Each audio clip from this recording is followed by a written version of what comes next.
Eh bien, nous voici de retour sur le plateau du GLPP avec Gilles Paris. Applaudissements pour Gilles Paris. Et Vincent Henrion, c'est ça? C'est ça. Hein? Pas Vincent Auriol, hein, sur moi. Vincent Henrion. Président de la République, d'accord. Ok. Oui. T'as pas connu, t'es trop jeune, toi. Non, j'ai pas connu. Toi, t'as connu, non? Vincent Henrion, Auriol. c'était Non, je suis quand Enfin, beaucoup tu sais trop qui c'est. jeune. Je suis beaucoup C'était trop quand jeune. Mais tu sais qui c'est, Vincent Auriol? Oui, je C'était sais. un président. Je il y a sais, mais je suis longtemps. beaucoup trop jeune Oui, aussi. ouais, c'est vrai que tu es très très jeune, Gilles. Bon, alors Vincent, tu es donc vidéaste, C'est ça. hein? Tu as réalisé Reporter. des films aussi, hein, Oui. institutionnels, en entreprise, tu as réalisé des clips, tu as fait des fictions, des reportages dans divers domaines, C'est ça. tu es chanteur également, Oui.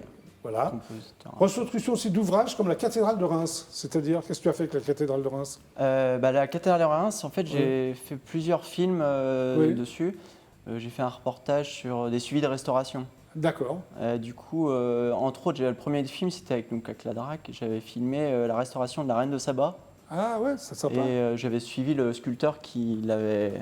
En fait, Ok. il testait un nouveau procédé pour la sculpter, pour l'ébauche de la sculpture, en fait, Oui. pour que ce soit plus rapide à faire. Ok, Et après, le sculpteur, il a aussi un bras articulé. En fait, c'était un système, au lieu des trois Ok. axes. Très C'était bien. très intéressant à faire. alors tu as fait des clips musicaux, des captations, lesquels? Des clips musicaux, j'ai fait le clip de Cyril Alary, là, Voilà, qui est passé il y a... venu chanter récemment. hein. C'est ça, oui. Tu l'as co-réalisé avec Chris Co-réalisé avec Gabriel. Chris Gabriel. Oui, c'était On a dans une tourné grotte, c'est ça? Pourquoi? Dans une carrière, Oui. carrière sur scène. Ouais, C'est une idée que. Après, l'idée, elle est venue de Chris et de Cyril, oui. de le tourner dans la grotte. Tu es dans contenté de réaliser en fait. Puis moi, je les ai aidés à réaliser le. D'accord, parfait. En le 2007, tournage tu et crées... le montage. ouais. En 2007, tu crées une web TV. Elle existe encore? Elle existe toujours, oui. Alors, je fais des reportages un peu sur Reims. Mais t'es champenois ou non pour faire la première sur Reims? Oui, c'est ça. Oui, Ah je oui, d'accord, ok. je suis Alors, né à Paris, mais après, je suis sur l'art, rémois, oui. la culture, la gastronomie, tu es gastronome? Non, mais enfin, tu fais un oui, mais reportage. j'aime bien faire des reportages sur un Sur peu le cirque tout. aussi? T'aimes bien le cirque? Oui, aussi, oui. La nature et le sport, voilà. Oui. Alors, tu joues aussi des rôles dans des films que tu réalises et des films que tu réalises pas, des petits rôles comme ça, hein? T'es comédien? Je suis comédien. J'ai tourné là récemment dans une série sur c'est Le Code Oui. qui a été Qu'est-ce que tourné tu à fais? Reims. Tu fais un avocat, non? C'est ça? J'ai tourné un avocat, oui, c'est ça. Ouais. T'as fait Et ça? puis, ouais. et puis une Un autre journaliste de série presse, j'ai vu dans une série sur Charles de Gaulle, oui, c'est ça. Ouais. J'ai tourné une scène, plusieurs scènes à Épernay, c'était tourné Ouais. à côté de Reims, Oui, dans la Meuse. dans la Meuse. Ouais. Et là, c'était restes à pour Reims, faire quoi, les. Oui, ça a été tourné à D'accord, Reims. ok. Alors tu fais des pièces de théâtre, enfin tu joues dans des pièces de théâtre. Et oui, Une pièce de j'ai fait genre du Michel théâtre. Ribes, j'ai C'est vu. ça, oui. Oui. La petite ONU. Qu'est-ce que tu préfères dans tout ce que tu fais en fait? Comédie musicale. Oui, tu fais comédie musicale, j'ai vu. Alors Ouais, qu'est-ce que tu préfères? Hairspray. Le chant, j'aime beaucoup. Alors, Ouais. c'est associer le chant et puis D'accord. Alors qu'est-ce que tu vas nous chanter là pour le GLPP? Parce que tu vas chanter, tu es venu avec ta guitare. Oui, j'ai fait une compo, c'est une chanson que j'ai créée qui s'appelle Le talisman de ma vie. Talisman de ta vie? De ma Enfin, vie. de ma De vie, ma oui. vie. D'accord, ok, très bien. Bah, bon. Donc, je vais la jouer. Bah oui, tu vas la Alors, chanter. C'est mieux d'en parler, qu'est-ce que t'en penses, Gilles? Ah oui, Ouais. j'ai Oui. hâte de l'entendre. C'est bien toute cette diversité, De... la sienne, de Bah oui. pouvoir faire autant de choses et Mais d'aimer toi aussi, tu ça. as fait plein de choses, on en parlait ouais, tout à ouais, l'heure. mais Bah j'aime oui, il a bien. fait plein de trucs, lui, t'as C'est vu? riche, je trouve, comme Vidéaste, parcours. réalisateur. Est-ce que tu chantes, toi, Gilles? Ouais. Non, parce que j'ai une sœur chanteuse.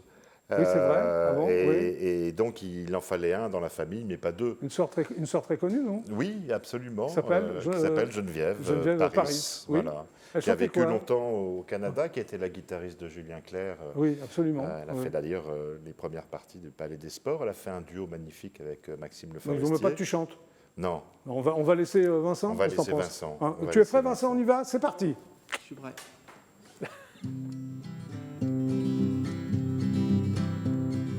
Talisman qui ne me quitte pas, tant lui mes désirs à chaque pas, et mes jours sont comptés depuis que je l'ai porté.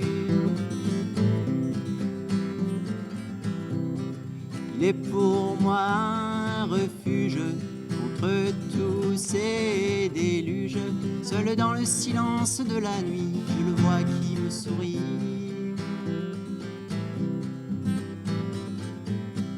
C'est le talisman de ma vie, pourrais-je vivre sans lui?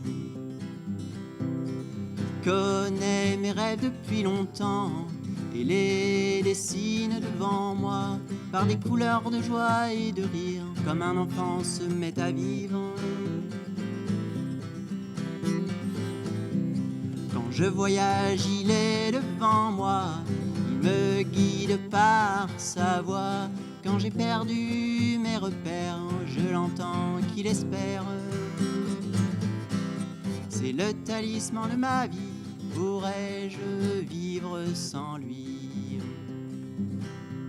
Sa magie agit inaperçue sur mes gestes que je fais.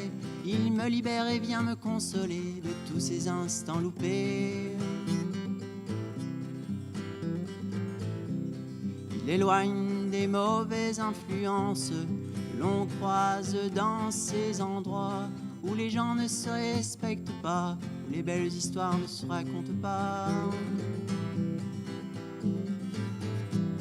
C'est le talisman de ma vie, pourrais-je vivre sans lui?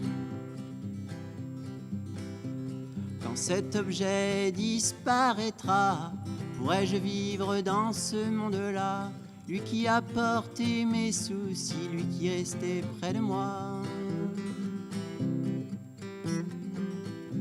Ce talisman que je porte sur moi, qui me protège de ces lieux sans loi, pourrais-je vivre sans lui quand il sera plus dans ma vie?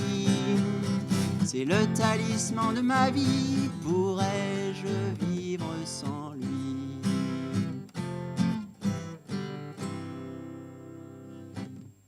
Bravo Vincent. Rejoins-nous. Très belle voix, qu'est-ce que t'en penses, Gilles? Ouais, j'aime bien, posé. Ouais. Posé, on comprend tout ce que tu dis, c'est bien. Ouais. Bravo. Bonne diction, non, c'est vrai. Voilà. Belle parole. Cool. On a l'impression qu'on est un jury, tu sais. Oui, c'est ça, oui. Gilles Paris, 3 applaudissements, standing ovation. Oui. Donc ça s'appelle Certains cœurs, lâche pour 3 fois rien. C'est chez Flammarion. Absolument. C'est sorti là ou ça va sortir? C'est sorti il y a 2 jours. Donc c'est, on est vraiment dans l'actu. Dans l'actu. Bon, on va parler un peu de ton parcours avant de parler, parce que c'est un parcours incroyable aussi, totalement atypique, on va dire. C'est ma vie. Oui, alors tu es donc écrivain, journaliste. Oui, je l'ai été. Oui, tu l'as été. Tu travailles dans l'édition depuis 35 ans, c'est ce que j'ai vu. Ça c'est vrai. Voilà, merci. J'espère que c'est pas la chose. Tu diriges une agence de communication, est-ce que c'est vrai? Alors, je ne dirige plus une agence de communication parce qu'on l'a fermée en 2017 et on est devenu indépendant. Tu es indépendant, voilà, très bien. Je suis indépendant depuis 2017. Alors, tu as été serveur? Oui. Oui. Dans un restaurant des Halles, oui. Voilà, où je faisais un peu tout. Tu as été testeur de médicaments? Qui n'était pas encore lancé sur le marché et on était suivi par une société très sérieuse qui s'appelait TerraPharm, qui avait tout un immeuble rue de la Tour dans le 16e. C'est incroyable. Et on a testé toutes sortes de choses absolument invraisemblables. Alors il y en a qui avaient du placebo, d'autres qui avaient le vrai médicament. Oui. Et donc il y avait tout un examen autour de ça, mais c'était extrêmement bien payé à l'époque. C'est pour ça que tu l'as fait, non? Oui, parce qu'il fallait payer le loyer et les sorties et le reste. Tu as été garçon de bureau au Monde? Oui.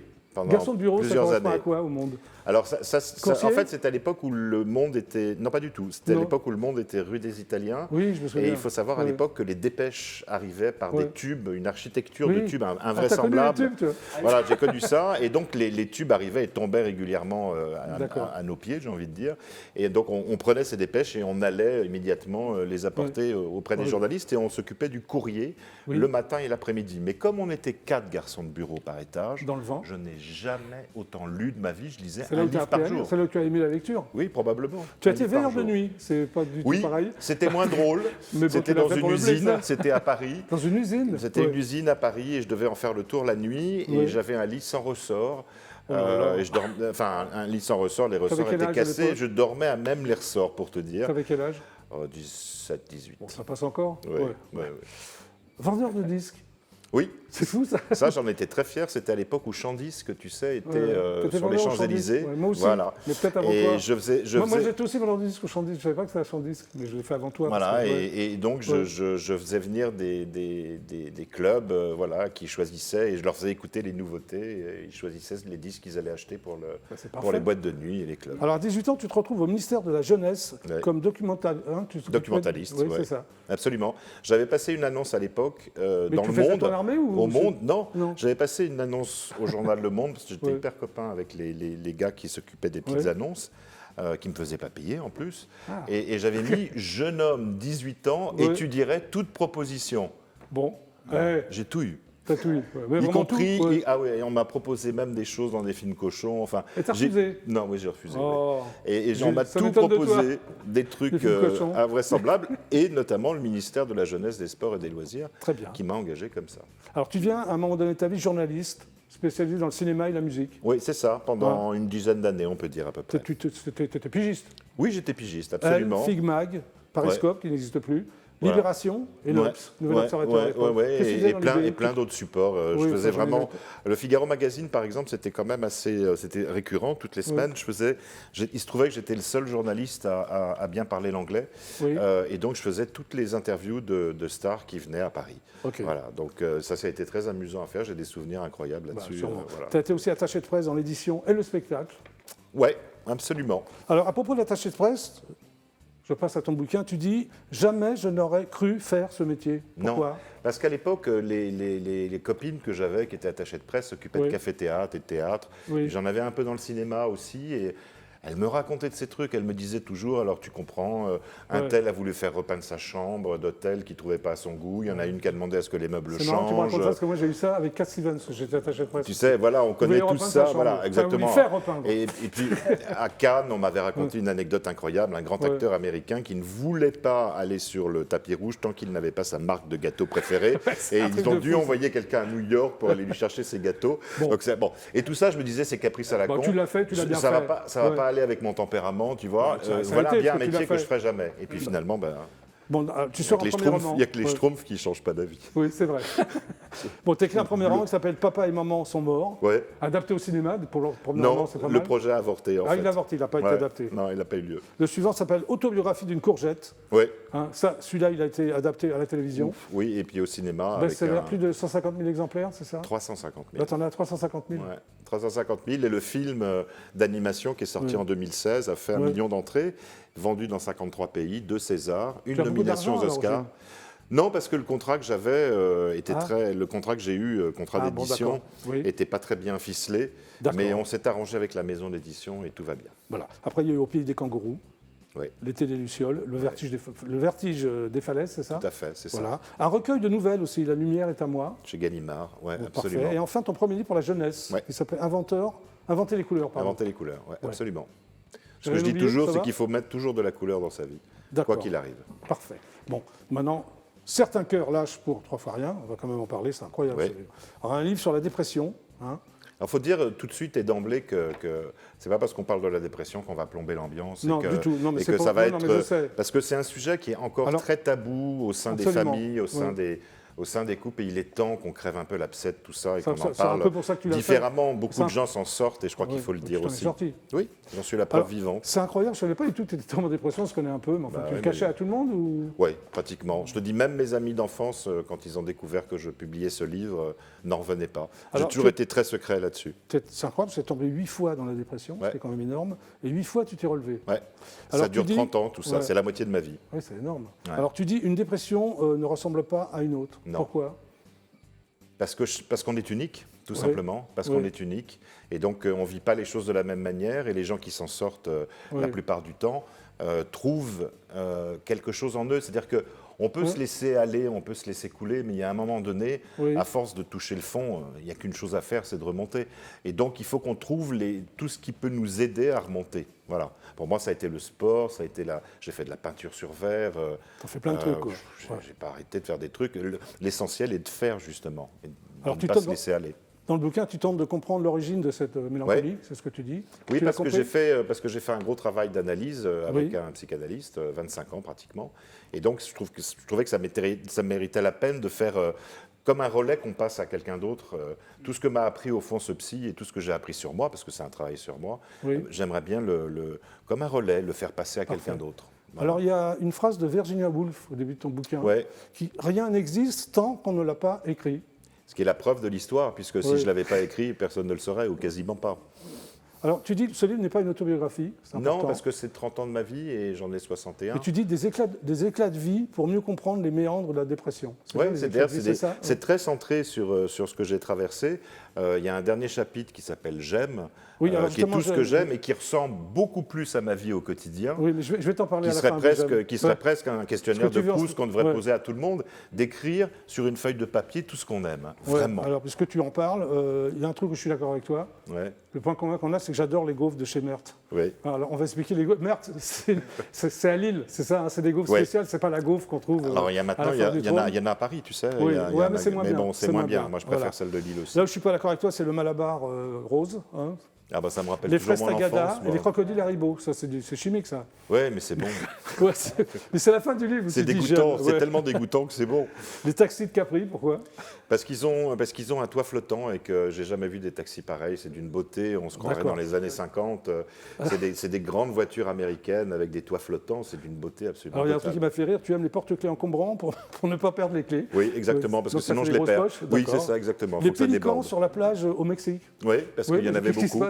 Oui, ils viennent sur la plage et c'est très beau, tous ces oiseaux qui sont quand même...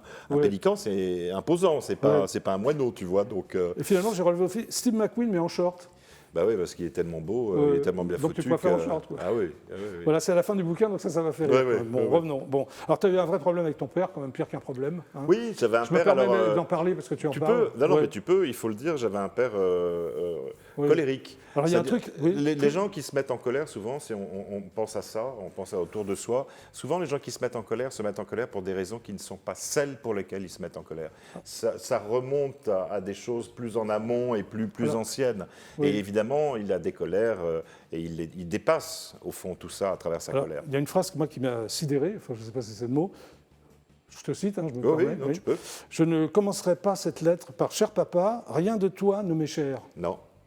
Truc de fou quand même là. Et en même temps, c'est un homme à qui j'ai pardonné parce que d'abord pour pardonner, il faut se pardonner soi-même. Oui. Et après tout ce qu'il m'a fait, il l'a fait parce que lui-même a été abandonné par son père, qui s'est pas occupé de lui. Il aurait pu construire un autre scénario. Il a fait le même scénario un peu avec moi. Oui. Et cette violence et cette espèce de colère qu'il a toujours eu en lui, aujourd'hui, il est dans un hôpital de longue durée. Il a perdu la mémoire, il agit comme un enfant, il met des gâteaux, il planque des gâteaux au fond de ses poches. Voilà, donc je vais pas dire quelque chose contre lui parce que sans lui je serais pas ici sur le plateau, je serais pas en vie déjà. Et ce que j'ai à lui dire, je le dis d'emblée dans l'entrée de ce livre, c'est une lettre que je lui adresse et qui m'a sauvé d'ailleurs lors de ma dernière dépression, qui m'a aidé à sortir de la dépression. J'en ai des sentiments à son égard, l'indifférence, le pardon, l'oubli. Il ne me manque que l'amour ou la haine.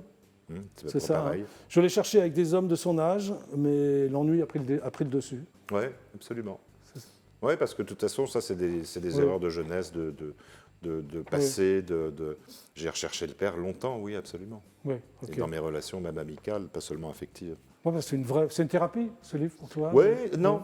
C'est pas tout à fait une thérapie. Il faut faire la différence entre une vraie thérapie, c'est le travail qu'on fait avec un psychanalyste. Oui. C'est un travail sur soi. Alors des fois, on va à des séances, on est super content d'y aller. Des fois, on n'est pas content du tout. Oui. Des fois, ça remue des choses en vous et c'est vraiment désagréable, etc. Moi, quand j'écris, je peux pas être plus heureux que quand j'écris. Pour moi, c'est le bonheur total d'écrire. Tu étais très heureux quand tu as écrit ce livre sur la dépression? Tu étais heureux quand tu l'as écrit? Très. Très, parce que c'est venu naturellement. J'ai pas une excellente mémoire de beaucoup de choses. Si tu veux, il a fallu que je retrouve des anciens carnets, que j'aille chercher des dates. T'as fouillé, tu vois, il a fallu que je fouille un peu, mais ça m'a fait un bien fou d'écrire. Tu dis à un moment donné, j'étais escort boy, pour de vieux Allemands à Hambourg ou à Munich. J'étais bien payé. Oui, je suppose c'est un métier comme un autre. Oui, c'est un métier comme un autre. Mais tu dis avec de vieux Allemands. Oui, c'est vrai. On m'envoyait, si tu veux, oui, moche et vieux. Bon, et on m'envoyait à Hambourg m'occuper d'eux, si tu veux. Je devais dîner avec eux et leur faire un petit câlin ensuite. Voilà. Donc, c'était bien payé. Oui, c'était bien payé. Ou... Ah non, c'était pas payé en Deutschmark, c'était payé en francs à l'époque. D'accord, ok. Tu dis j'aime les personnes humbles qui m'adoptent sans me juger. Tu l'as dit. Je l'ai dit à propos notamment parce que j'ai travaillé en usine, une vraie usine cette fois-ci dans le 18e. Oui. Et on pointait le matin et on pointait le soir en partant de l'usine. Et je suis tombé sur des gens qui auraient... J'étais J'étais quand même un fils de bourgeois. Mon père était architecte, maman a rien foutu, elle nous a élevés, enfin, plus ou moins. Ouais, donc tu sors, femme au foyer, mère au foyer, comme on disait à l'époque. On avait un super grand appartement et j'ai eu une enfance plutôt heureuse. Ça s'est gâté un peu plus tard, à la fin de l'adolescence. Tu faisais ces petits boulots pour échapper à ta famille? Non, parce que j'avais déjà mon propre appartement et il fallait que je paye le loyer. Et je suis tombé en usine sur des gens simples qui ne m'ont pas jugé, qui n'ont pas cherché à savoir qui tu étais, comme on peut le faire aujourd'hui plus facilement, on aurait tendance à... Et ça m'a aidé d'ailleurs à ne pas porter de jugement sur les gens tant qu'on ne les connaît pas. Bon, en tout cas, moi j'ai adoré ce livre, ça m'a vraiment ému. Merci. Ça s'appelle « Certains cœurs lâchent pour 3 fois rien ». Voilà. Tout à fait, mais pas le mien. Mais pas le mien. Merci Gilles d'être passé par le GLPP. À bientôt. Merci Jackie. Au prochain livre. Oui, au prochain. Merci Vincent d'être passé par le GLPP. Tu vas faire un album, un EP, qu'est-ce que tu vas faire? Ah bah je vais continuer à composer des chansons. Ok, mais un jour, non? Et puis après, oui, je ferai un album. D'accord. Bah, bonne chance. Bah, merci, oui. Merci à tous les deux. Merci. Merci à vous. À demain. Merci Jackie. 17h30 précis. C'était le GLPP. Super ciao. Au revoir. Au revoir. Salut.